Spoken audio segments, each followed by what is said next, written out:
I just want to welcome all of you to this ancestral healing talk and question and answer session tonight. We do these once a month so that we can all come together in community and engage in the deep conversation of what it means to be in relationship with our ancestors and what it means to bring healing to our ancestral lineages after a good likelihood of that not having happened for hundreds, if not thousands of years. And I am an ancestral healing practitioner, and I am delighted to share my dear sister with you tonight, Christiane Pelmas from Boulder, Colorado.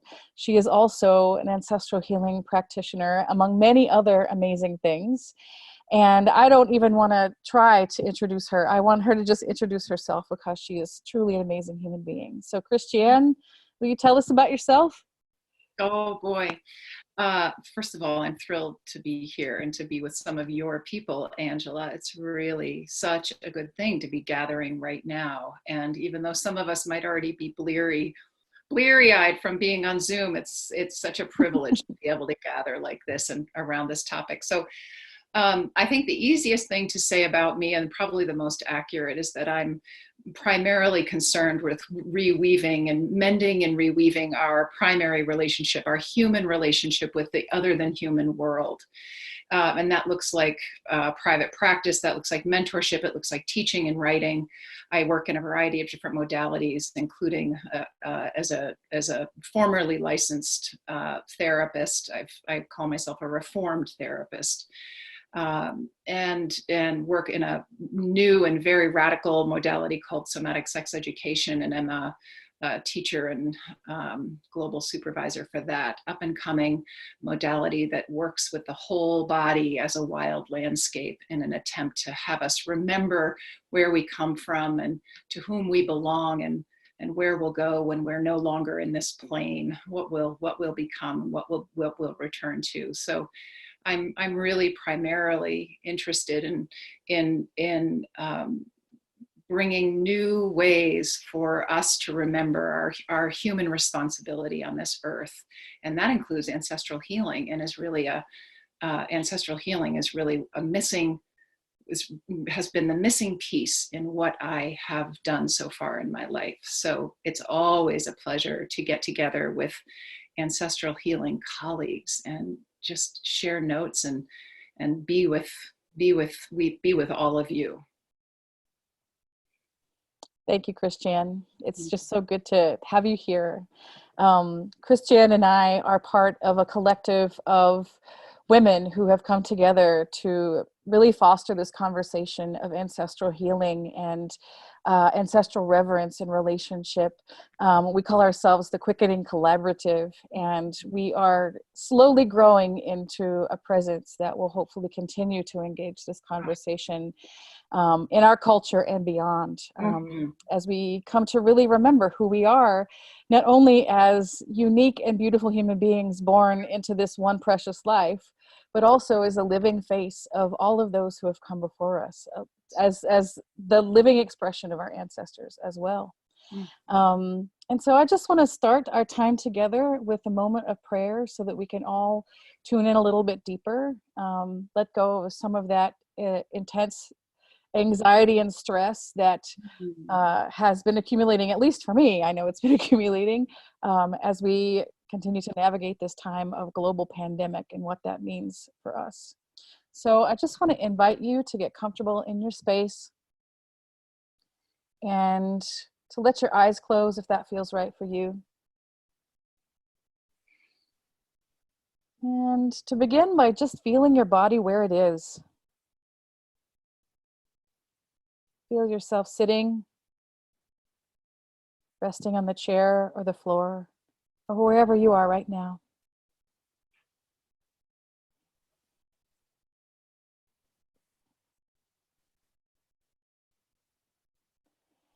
And connecting with the breath as it moves in and out of the body.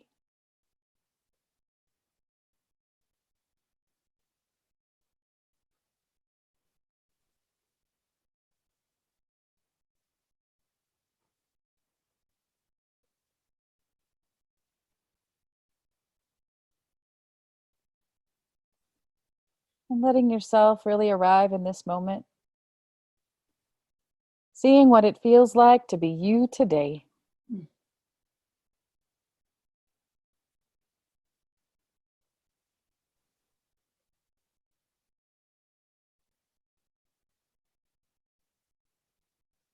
And I'll open our space with a prayer.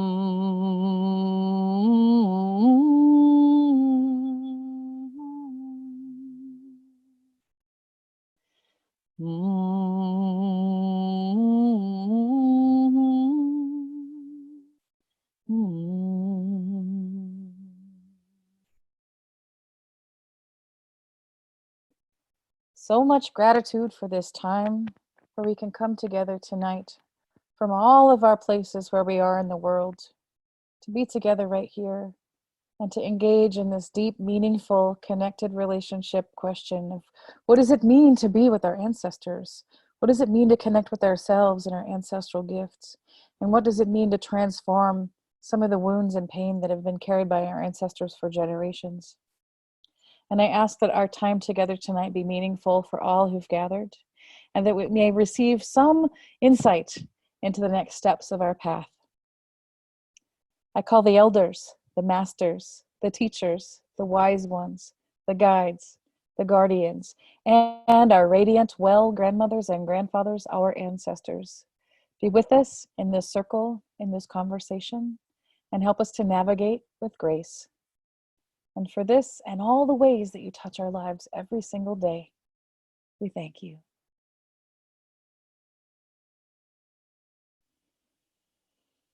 And when you're ready, go ahead and let your eyes open.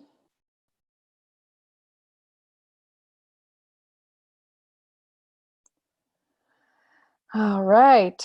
So, as Christiane and I were connecting yesterday and pondering where to take this conversation today, especially given all of the intense things happening in our world, Christiane said brilliantly, well, is what's better than being deeply connected with our well ancestors in a time of crisis?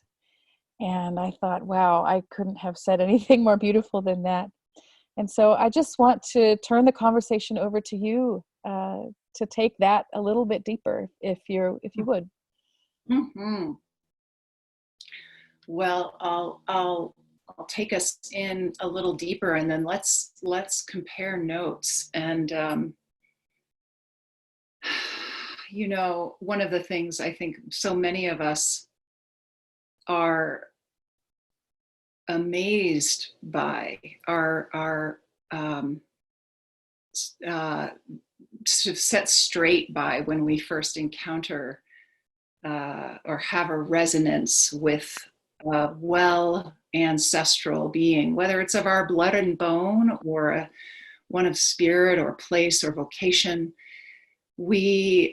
So often one of the very first things we experience, whether we are conscious, whether our executive mind knows that we're having this experience, or whether it happens really in the subconscious, preconscious, or even subtle realm of our body, is the very different nervous system frequency of the ancestral realm.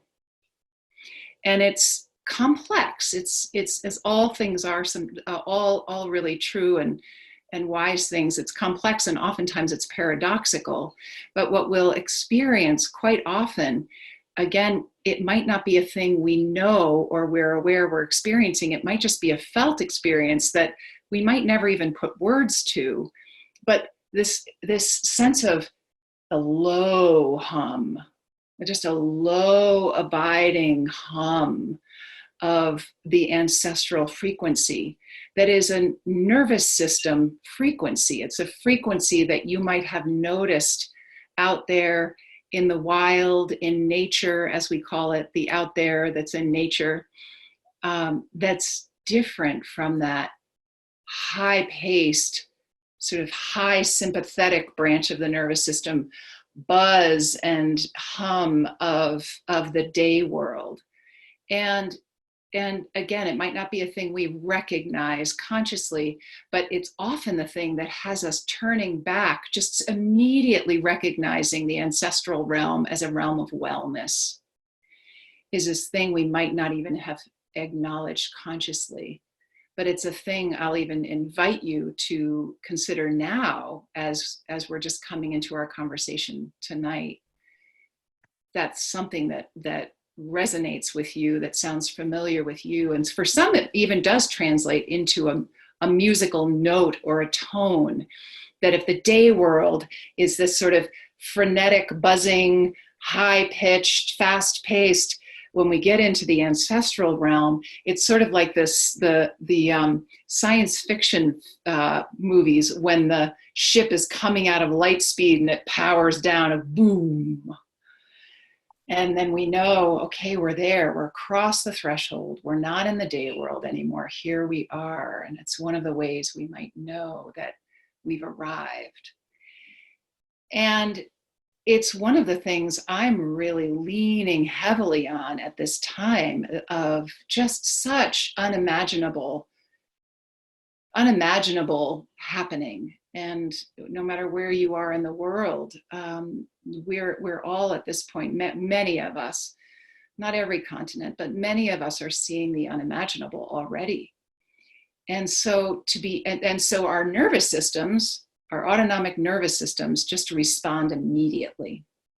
They've done that for thousands of years, and it's good that they do that. But what if they're like runaway trains with us, which is so often the case for us? And that ancestral resonance and frequency helps remind us that there's a very different way of being. But it's not the thing that Angela and I were talking about yesterday, was that it's not the sort of, it's not the, oh, well, everything's going to be fine, not a need to worry kind of a parasympathetic, just sort of, it's all sort of ragdoll thing. And it's not the hyper, oh my gosh, from the adrenals, gotta fix this, this is terrible, something's wrong. It might be more like a paradoxical thing we don't have modeled for us very often, again, in the day world, of, okay, this is a time to act. It might even be a time for urgent action, but it's not a time for panicked action. It's a time for that deep organ, very thoughtful action that comes from a really well integrated system. And the ancestral realm is one of the places where we can have that way of being reflected back to us, because it's very hard to find that way of being here in the day world. Oftentimes we do have to turn to things like trees or whales or rocks and mountains, or the deep listening to the soil and the microbial realm, to really get this sense of abiding action that might have a sense of urgency to it, but does not have a sense of panic. So that's the thing that seemed like it might be most helpful to talk about today. And yeah, what do you think, Angela? As I'm listening to you talk, like I'm really picking up on the somatic sense of that, and how, as I've traced in my own body, especially like as the communities around Washington, D.C. have gone into hyperdrive, like what do we do? There's an illness, and now in addition to climate change and political chaos, like what do we do? Everything is doing this. And as a sensitive person, sometimes in the afternoon or the evening, I'll lay down on the sofa and my entire body is doing this on the inside. And I know it's not just mine. It's the energy that I'm picking up from all around me. It's the energy that I'm picking up from being on social media and from reading articles. And everybody has a say in this, and everybody has questions. And those questions are all really valid. And how important it is to find something that allows us to drop in deeper and to connect beyond all of that frenetic vibrating to something that feels much more grounded and trustable and stable and enduring. Mhm. And so that whole shift from panic to grounded urgency is Yes. so beautiful and so necessary. Um, and I fully relate to what you shared in that staying connected with my ancestors who have lived through many, many intense things over many, many thousands and thousands of years, that there's wisdom there. Mhm. And especially for anyone in the call who may not have had this kind of connection yet with ancestors and journeying and ritually connecting with them and their wisdom and guidance.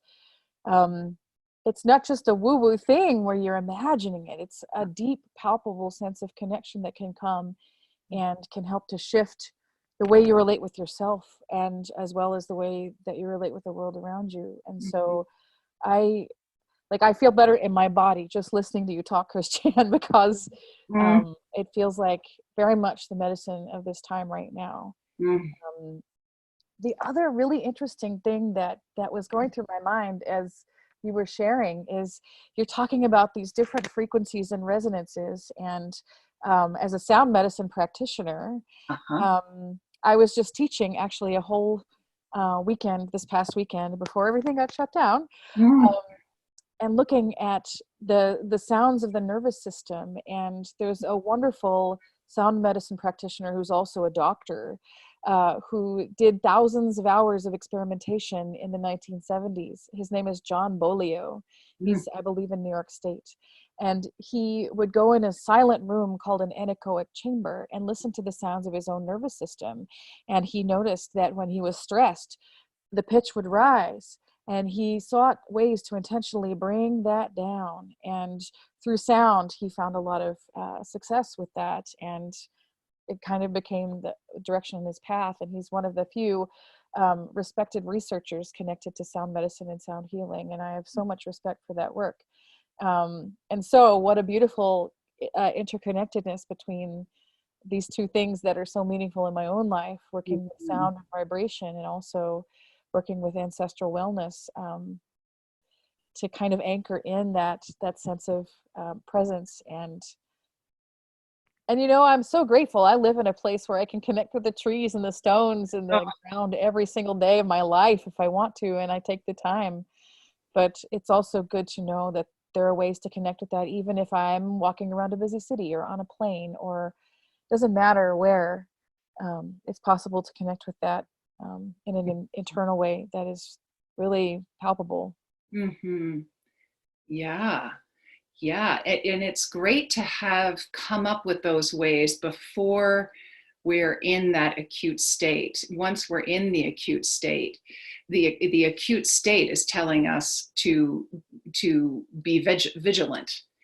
And so it's wonderful. And in the vigilance, coming down is actually is antithetical to the vigilance. So all of the functioning and capacity we have to seek out the tones and the lower buzz and hum to quiet ourselves enough to attempt to make contact with a well ancestor. It's harder to do. You probably all have experienced this. It's much harder to do that when we're already in that fever pitch or even heading to that fever pitch.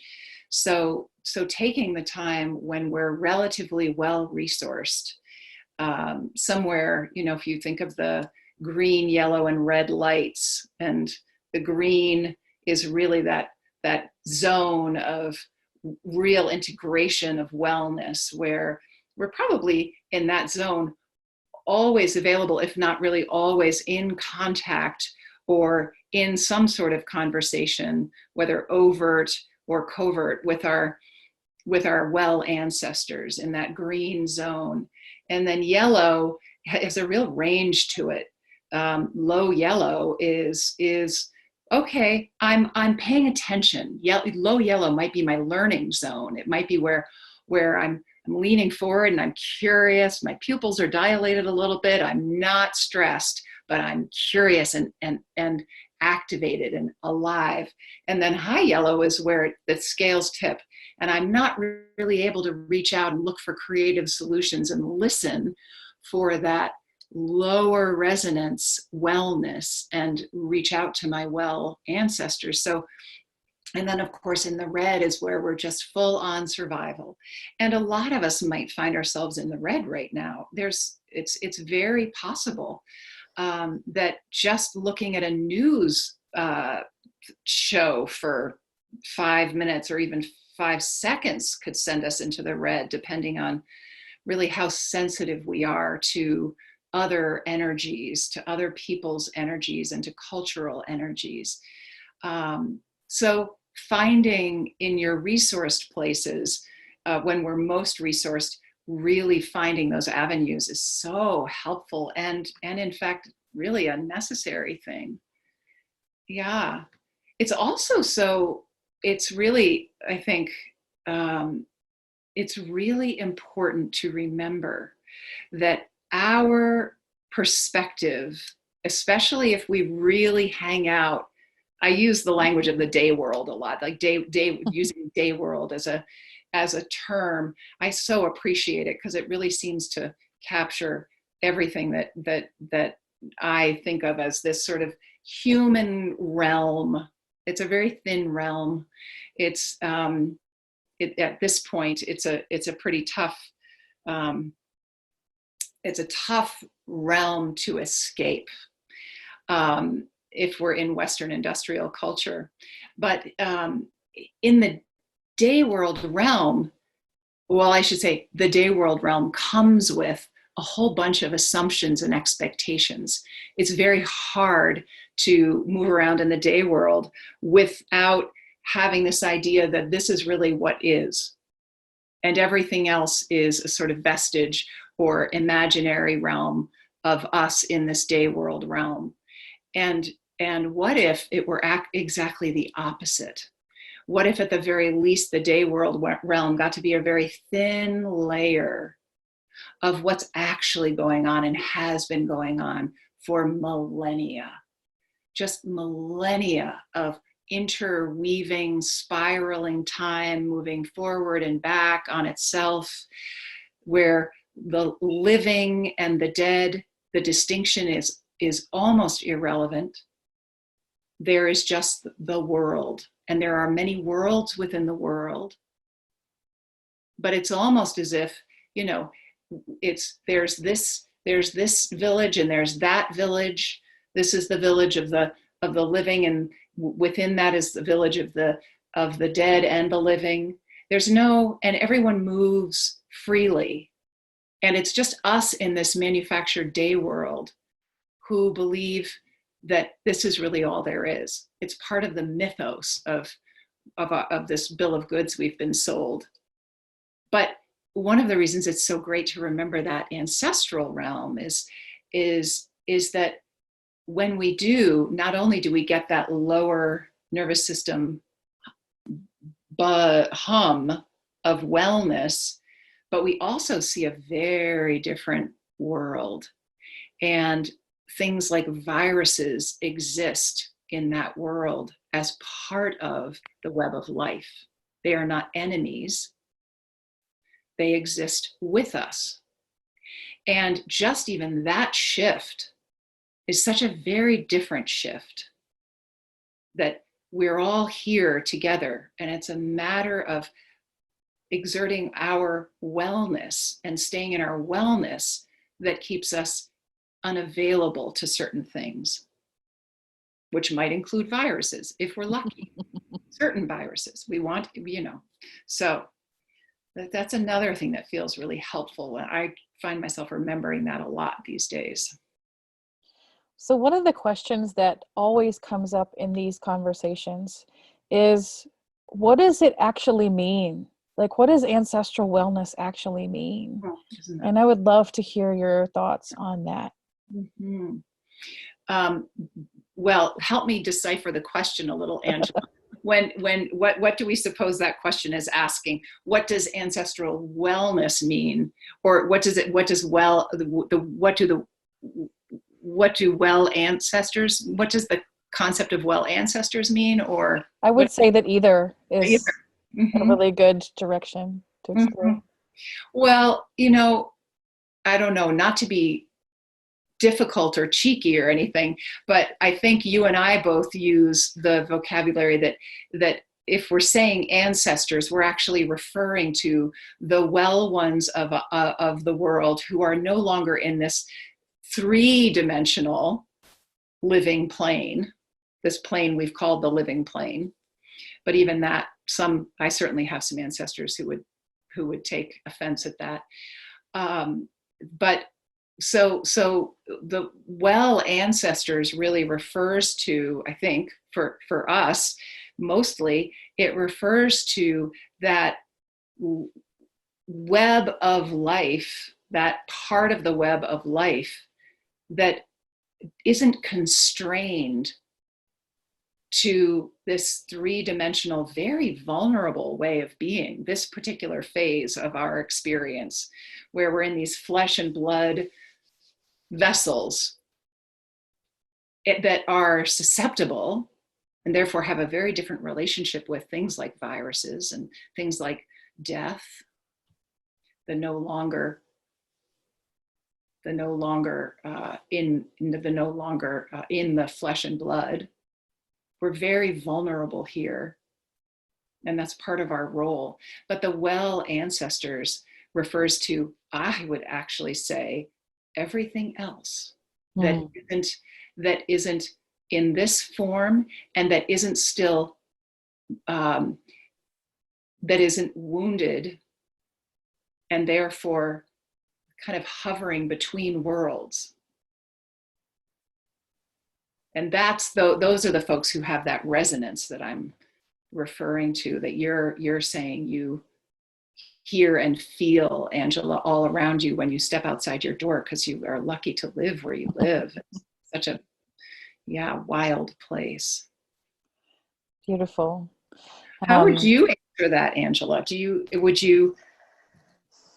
I I feel like the word ghost has gotten such uh, a weird definition culturally, Hmm. and I um, I feel like the ghost idea really represents all of the kind of between world stuff where people die and they are stuck, and the word that keeps coming to my mind is tethered. They're still tethered to something connected to the lifetime here and to the living, or to the ancestor. They may eventually become ancestors, but to the descendants in some way, and until that is resolved, um, those beings can't become ancestors. They're just kind of like, they're dead, but they're not really anywhere that is benevolent or beneficial. And there's a really great Brazilian film that I can't quite remember the name of at the moment. I will try to Google it and send out the name of it when I send resources to everyone who's on the call tonight. But it's a beautiful film that shows um, the other side, like when you transition out of this lifetime and you go into the hospital, the divine hospital, and there is caretaking there so that you can move on to whatever is next, whether that's another incarnation. And so it's not exactly specifically ancestrally. Um, they're not talking just about ancestors. They're talking about this between world place, but there's this layer of being that they navigate through in this film that so perfectly illustrates what I've connected with. That's like a hell realm where people are literally stuck and lost and in pain and dirty and rolling around on the ground and afraid of things and Huh. beating each other up, and it's this really intense thing. And I think that is not ancestors. That is everything else that you're referring to. Yes. And so that ancestrally well, or ancestral wellness, is those who have navigated through any between life stuff and become fully anchored there in the place where they can shine and truly live free and be able to intercede on our behalf, as well as things Yes. that we can't even comprehend, I believe. Mm-hmm. Mhm. Yeah. Mhm. It's there's such an elegance to a lot of this. I find it's one of the ways that synchronicity and elegance to the way that life works. It might not always go the way we expect it to, but there's a synchronicity and an elegance to it nonetheless. And as you're describing that, Angela, I'm remembering that that there's a version of that in the day world living realm, what we call the living realm, of this elders versus elders. Mm. And and you might all have experiences. While it's hard to find elders these days, human elders, they're around, and what we also probably all know, and we just have to look to Hollywood to really see the experience of olders, people who are not um, able to understand and become right sized in their aging and take the place, the very necessary place in our human configuration, of elders and model elderhood. And it's such a very distinct part of the web of the wellness of human experience here in the day world on earth, that really allows so much else to take place. It allows mentorship and apprenticeship. It allows youngers to really take their place. And it's a beautiful reciprocal kind of positive feedback loop when elders take their place in human culture. And of course, we don't have a lot of that going on. We have a lot of youth uh, lauding and a lot of just really worship of the our early 20s and that youthful thing, and that you're not the boss of me, and that what you're describing, Angela, in the difference between the not yet well and the well ancestors and the not yet well dead, really is mirrored here in the living plane with elders versus olders.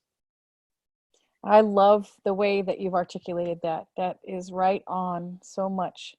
And it's something that I've definitely longed for in my life, to have a connection with people who I feel like I can trust to really guide me in the next steps of the path. But we do have a cult of youth in modern Western culture, and we hide our elders, well, our olders, away, and they become invisible instead of being Yes. given voice and space and respect.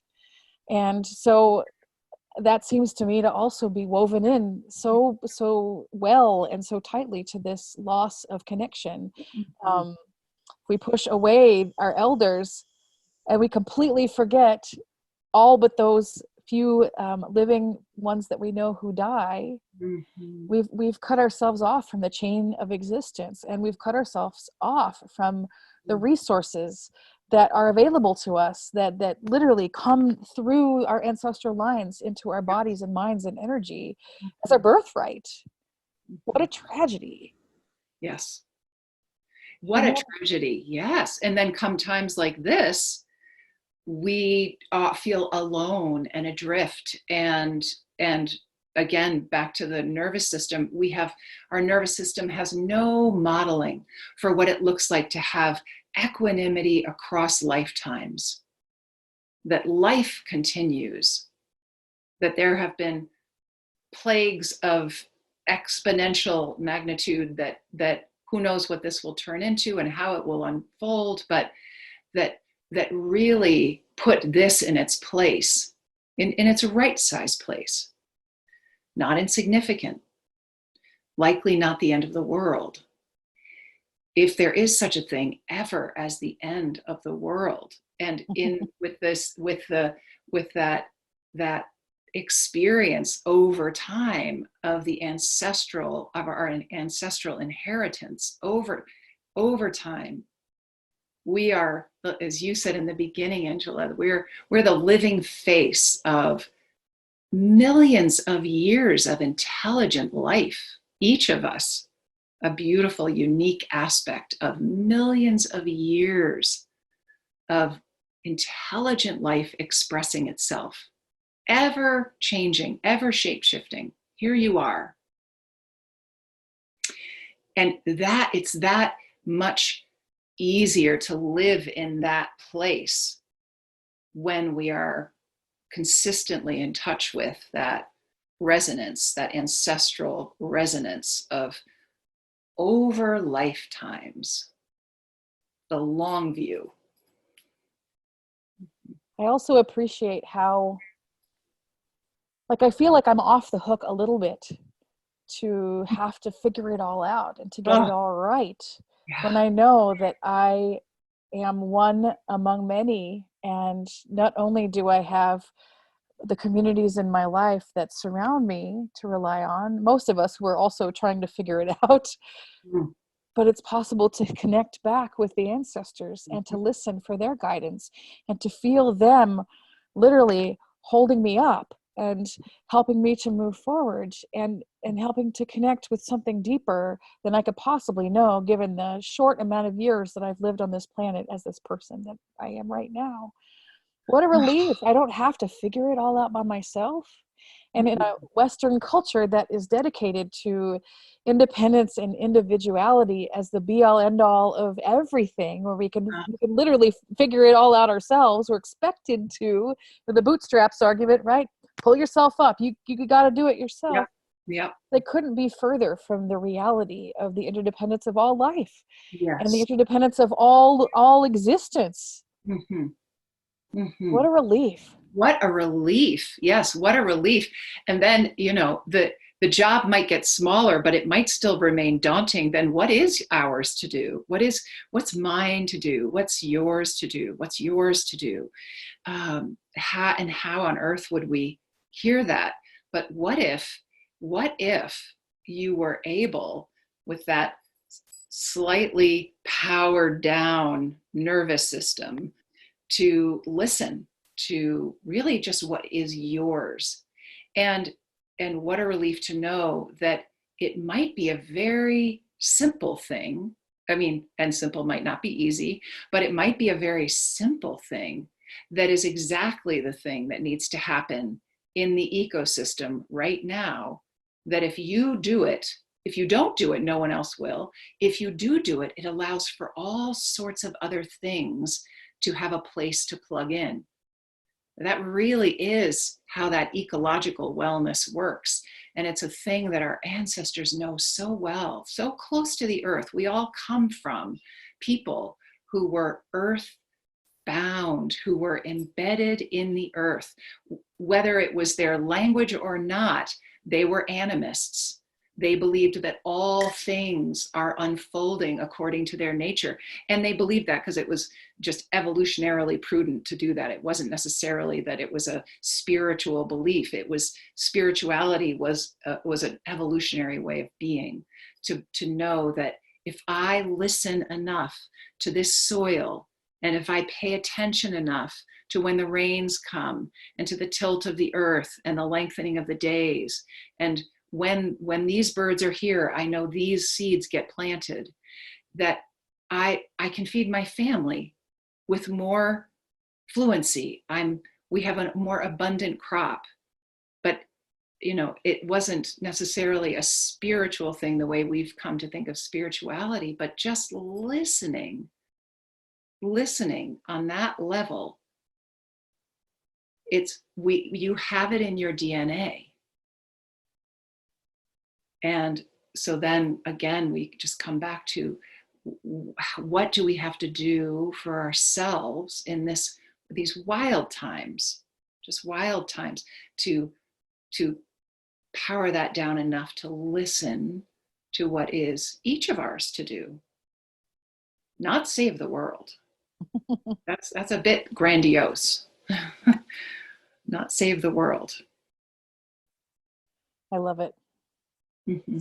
So I am wanting to turn the conversation over to those of you who are with us, for questions, for sharing, to see where this conversation will go next. Wonderful. So if you have something that you're ready to share, please just unmute yourself and bring yourself in. Hi, Angela. Hello. And everyone. Greetings from Central Ohio, from Nitya and myself, Sylvia. Beautiful. And I have an offering and a comment. And the offering is from a wooden flute that I got from Armand at the land celebration in Gore, Virginia. Beautiful.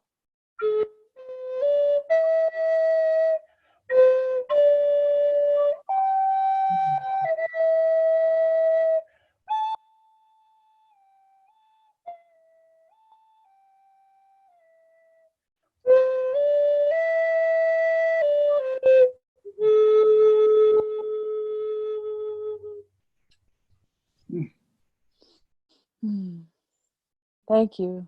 That's beautiful. That's one of my ways of coming into the space that you talked about. And the question or comment, I was really struck by the framing of well ancestors and the distinction between well ancestors and elders, elders and elders. My mother was really connected to the earth. She wasn't great as a mom. And my relationship with her on the other side is tangled still 20 years later. So hearing that framing of well ancestors really is helpful. And that's the comment. I have framed that process on a personal and on a larger level as mother wound, mother well, the well of our mother. And so to hear you talk about well ancestors is to me is that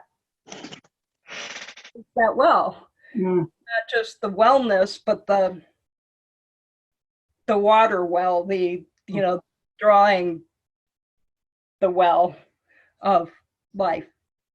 Thank you very, very much. Thank you.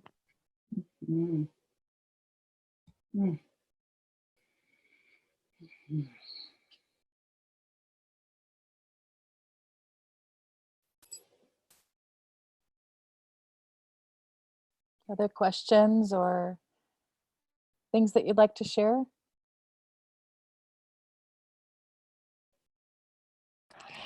Hi, this is Ayla. Hi, Ayla. I kind of like, it really resonated with me because before my grandmother passed away, she started like just this humming that felt like a, I don't know, very peaceful vibration. But like now I connect with that a lot more now that she's not on this plane, but she's more with me. But like sometimes when I really connect with that, it does feel like everything is so less intense.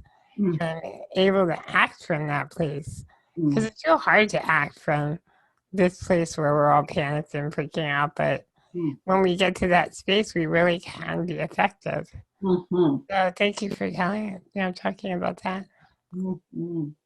Thank you.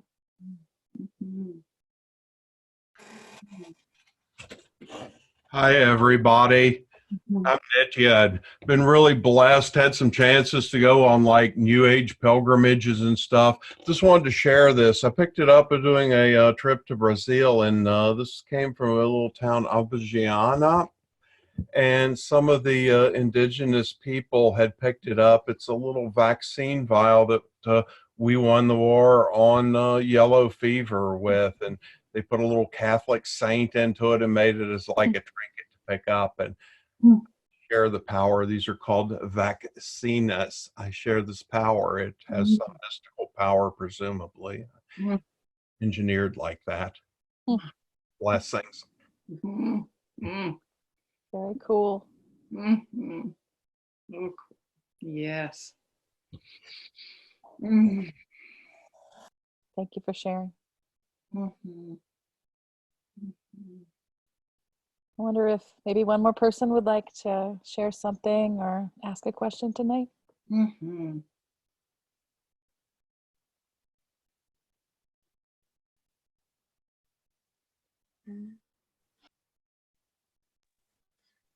Hi, everybody. This is Quinn. Hi, Quinn.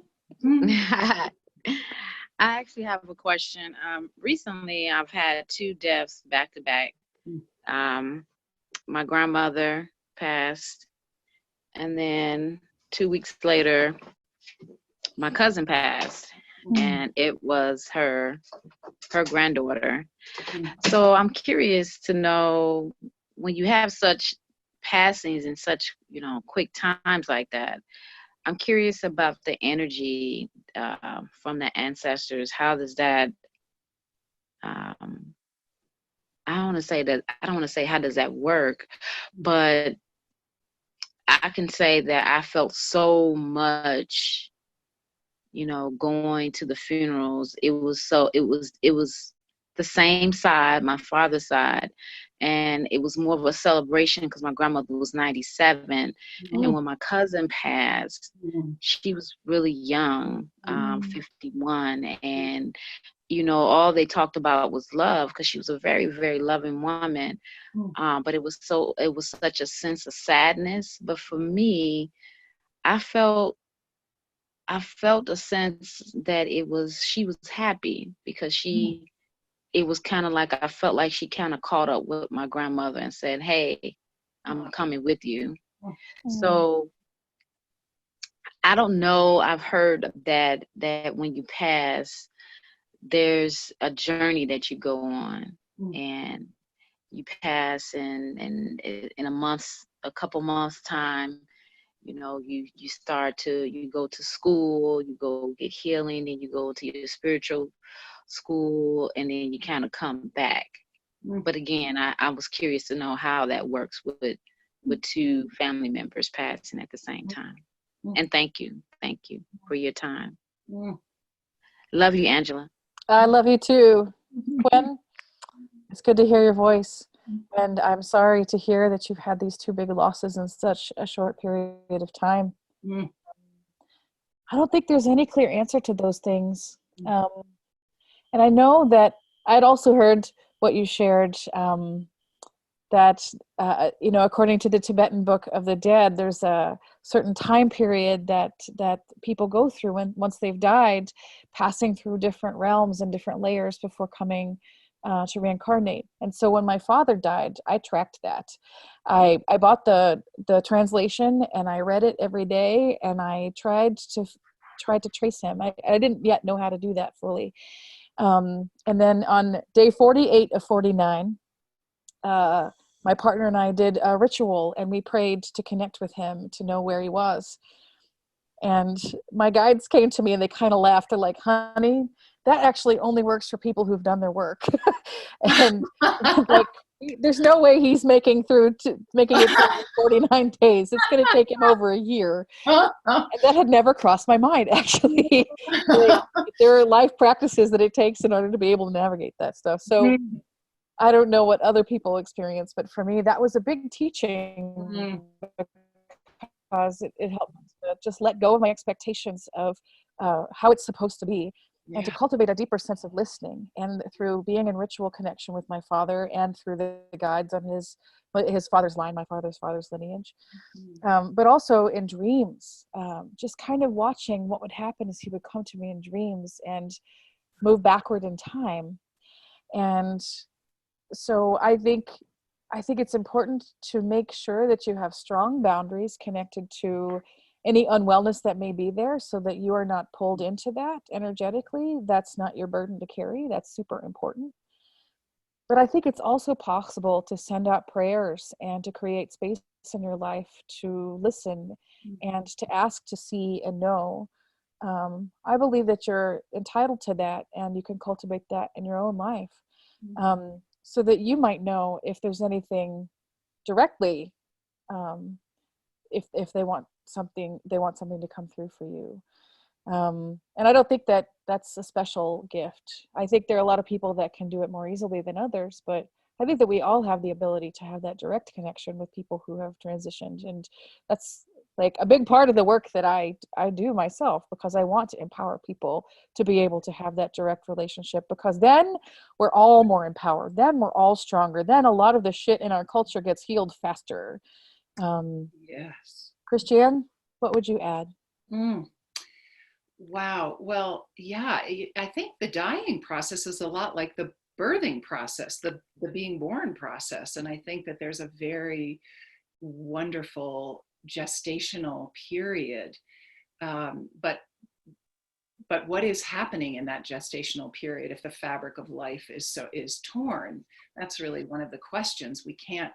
What happens if there's unfinished business? What happens if the person who's leaving was never really found their well enough belonging here? Then how do they leave? It's sort of like trying to push off of a thing that is flimsy and doesn't support us to push off of.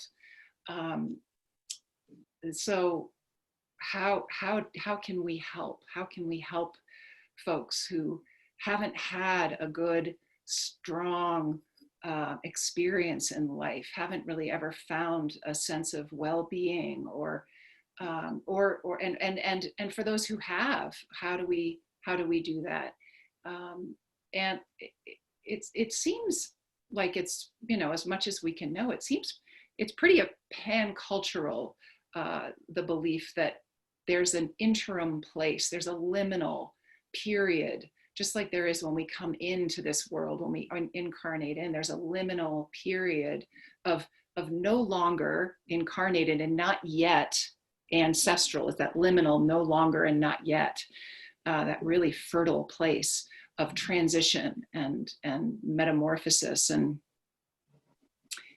I really do, it's my experience that those are times when it's as much our time to really take truthful stock of the work that's ours to do in relation to whoever has passed on, to clean up our part of that relationship, so we're not responsible for any tethers, or we're not feeding a relationship that with a sense of not enough or not good enough. There's do whatever we need to do here in this realm to have really realistic, truthful compassion. Maybe not forgiveness, but at least a sense of compassion. And then really connecting with the ones who are well on that line, so that there's more of a reception. There are more people waiting over on the other shore. That's an image we use a lot, of shores, leaving the shore and going across the liminal ocean of death to the shore of the ancestors. Just really doing our work to honor the ancestors and to feed the well ones, so that they're really able to scoop that one up. It seems like a very good idea. Thank you, Christiane. Mm-hmm. So we're going to go a few minutes over, so that we have a graceful and rich exit tonight. And I'm wondering, Christiane, if you would guide us in some kind of closing meditation connected to all that we've been sitting with today. I'd love to. Yes, and it's my pleasure to be here with you, Angela, and with all of you very good people. Okay, so coming back into that sense of, perhaps you close your eyes or just let them soften, so that you're more available, not closing our eyes so that we tune out, but closing our eyes so that we tune in. And and seeing here if, as I'm bringing us out of our time together tonight through some gratitude and some appreciation, if you are able to feel a deeper resonant hum, the hum of well-being, that deep wellspring that is the well-being, that is your really your first endowment, your first inheritance. No matter what else was true and is true, just for you to be here tonight on this call, there is a wellness, there is a well-being in you, and you are part of the web of wellness. So as we close tonight, and I invite you to feel that in you, like a network, like a web. It extends throughout our entire physical being, this capillary system that is shimmering and resilient. It is measurable. It is life force. Some folks call it eros itself, the inspiration of life. Some folks call it prana or chi. It's what beats our hearts. It's what fills our lungs. It's what animates our laughter and brings our tears. This endowment of wellness, this web that connects us together tonight on this call. It connects us with all beings. This web, it holds the earth on her axis in perfect position with the moon and sun in an infinite multiverse that is held by the same web. And in this web, we can feel our gratitude for all those beings who have existed throughout time and who see us and love us and hold us as well. All those beings who have a vested interest in us listening and hearing and being nourished by that hum of resonance, that hum of wisdom.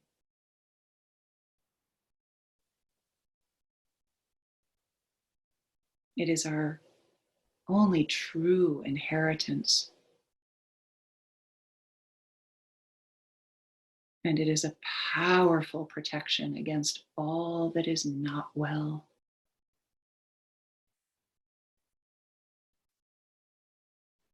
And for that, we are deeply grateful.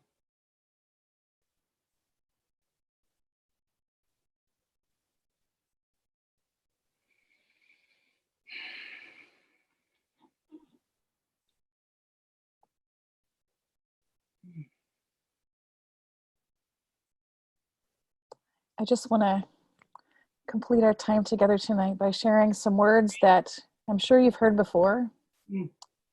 But they're a good reminder, and they've been coming to me in the last few days. And this is attributed to an elder in the Hopi Nation.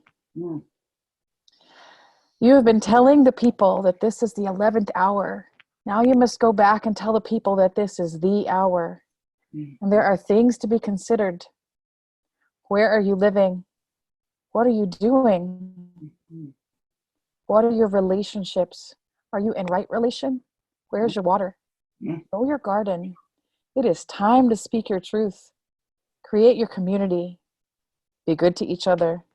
And do not look outside yourself for the leader.